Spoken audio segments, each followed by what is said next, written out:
Families have a lot going on. Let Ollie help manage the mental load with new cognitive help supplements for everyone 4 and up, like delicious Lolly Focus Pops or Lolly Mellow Pops for kids. And for parents, try 3 new Brainy Chews to help you focus, chill out, or get energized. Find these cognitive health buddies for the whole fam at ollie.com. That's OLLY.com. These statements have not been evaluated by the Food and Drug Administration. This product is not intended to diagnose, treat, cure, or prevent any disease.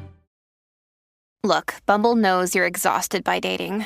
All the, must not take yourself too seriously, and 6'1" since that matters, and what do I even say other than, hey? Well, that's why they're introducing an all-new Bumble, with exciting features to make compatibility easier, starting the chat better, and dating safer. They've changed, so you don't have to. Download the new Bumble now. This is Optimal Living Daily, episode 3190, 10 Quick Questions That Will Change the Way You Think Today, by Marc Chernoff of marcandangel.com, and I'm Justin Malik, your very own personal narrator. Hello, old friend, and that's not me calling you old. Old stands for Optimal Living Daily, and this is where I read articles to you so that you can have a little dose of positivity, inspiration, motivation, or happiness each and every day. So with that, let's get right to another post and start optimizing your life. 10 Quick Questions That Will Change the Way You Think Today, by Marc Chernoff of marcandangel.com. Judge a person by her questions rather than by her answers, because asking the right questions is the answer. The saying, she who teaches others teaches herself, is very true, not only because constant repetition helps impress facts indelibly on the mind, but also because the process of teaching itself gives greater insight into the subject taught. Selfishly, this is sometimes the reason Angel and I take on new course students and write new personal development articles even when our schedules are full. The strategies we teach help us grow too. One of the strategies we teach over and over again is self-inquiry, which is basically the art of asking ourselves the right questions. Why is this strategy so important? Because the questions we ask ourselves become thoughts. Thoughts then become words. Words become actions. Actions become character. And character changes everything. Truth be told, when times get tough and big problems arise, as they inevitably will, it is the strength of our character that sees us through.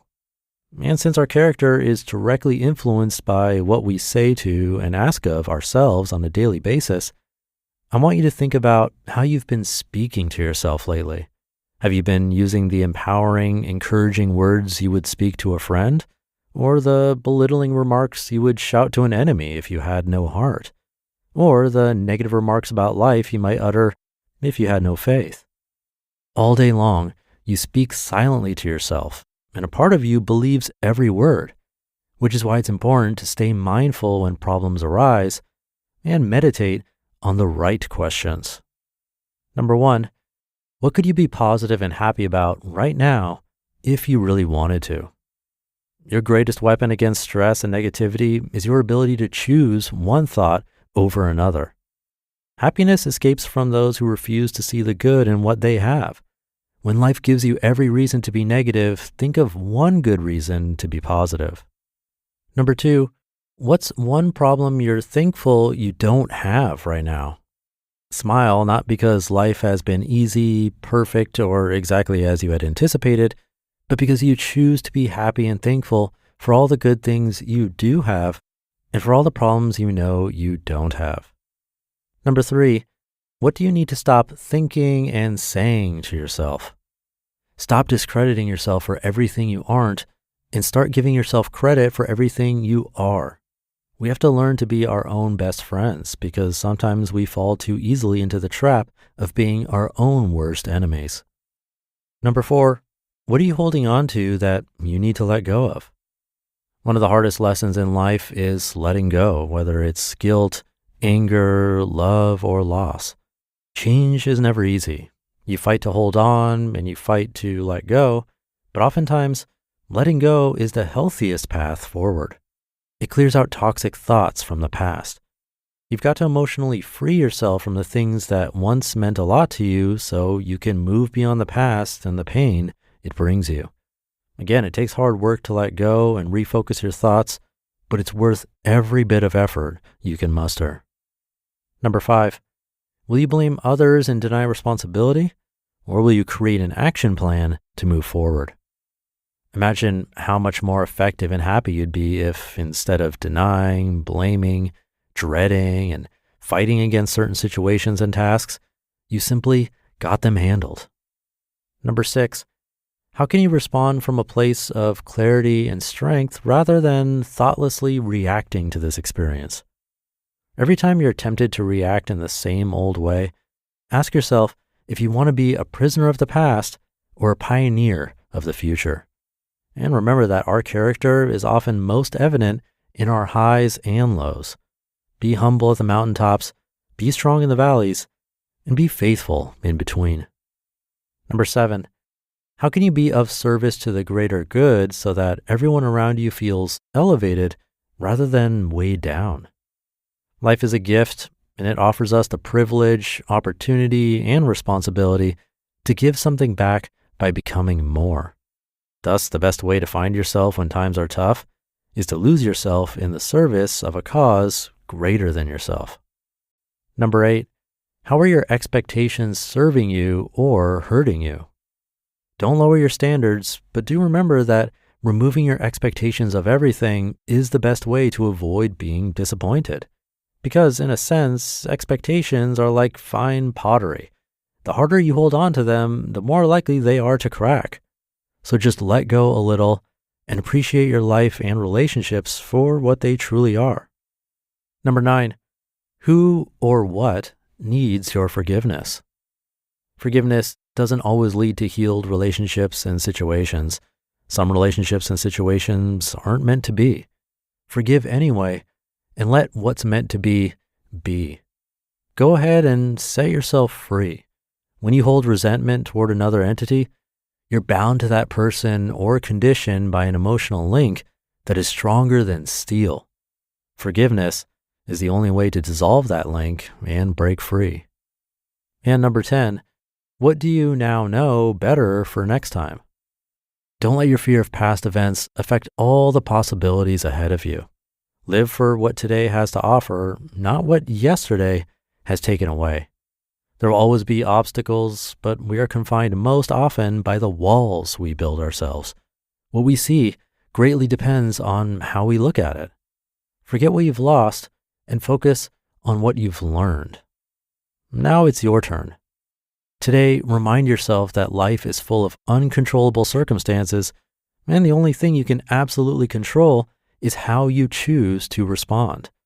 When you really take the time to think about it, everything happening around us is neutral and meaningless up until the point that we give it meaning. And the questions we ask ourselves drive the meaning we create. In any situation, it's about choosing. Will I allow this to upset me? Will I choose to make this bad or good? Will I choose to stay or walk away? Will I choose to yell or whisper? Will I choose to react or take the time to respond? Bottom line, the questions we ask ourselves drive our behavior, and our behavior is a little thing that makes a big difference.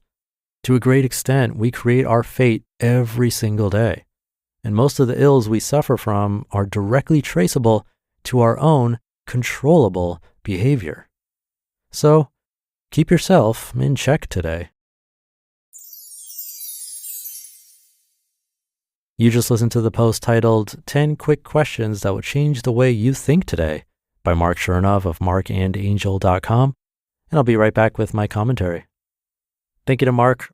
I could definitely relate to this one when he was talking about how teaching others teaches ourselves. This podcast is a perfect example of it.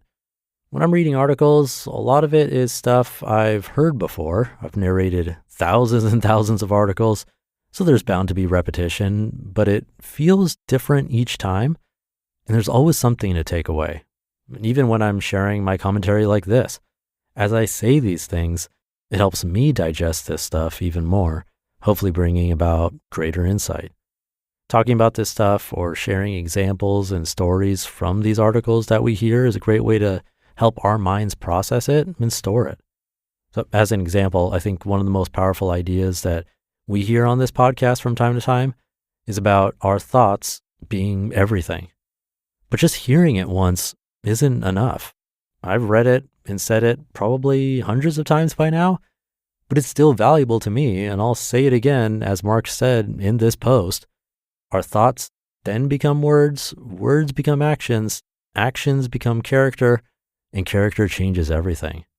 While it might not be said the same way every time, this theme has come up before, and I'm happy to hear it again because I can always use that reminder.